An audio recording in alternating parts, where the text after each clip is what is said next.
equipamento. Ó, geralmente esse barulho é um barulho de que ele não reconheceu a memória. Ó, 3 bips é problema de memória. Tá dando 4 bips. Pode ser a memória. Mas também pode ser que ele está reconhecendo só uma alteração de memória. Porque ele está dando 4 bips. Mas eu acho que é a memória RAM. Dell não reconhece Hikvision. Vamos pegar a memória Kingston originalzinha, e vamos testar com a Kingston.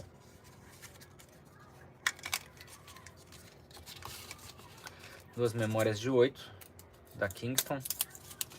Rompeu o lacre, para vocês verem que é novinha. E vamos fazer o teste. Aí vocês já ficam sabendo. Hikvision, memória Xing Ling em Dell.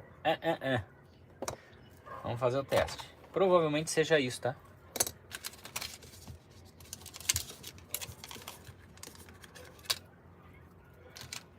Também, mesma especificação.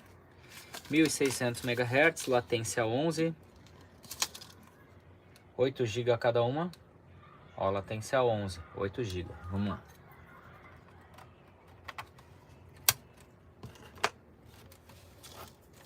E eu também tenho que fazer nesse computador a instalação de SSD. Agora ligou. Tá, ligou. A memória do Dell, ele demora um pouquinho para ligar. 8 GB no primeiro banco, 8 GB no segundo banco, tá, 16 GB, beleza. Agora foi. Então vou sair daqui, esperar ele entrar no Windows.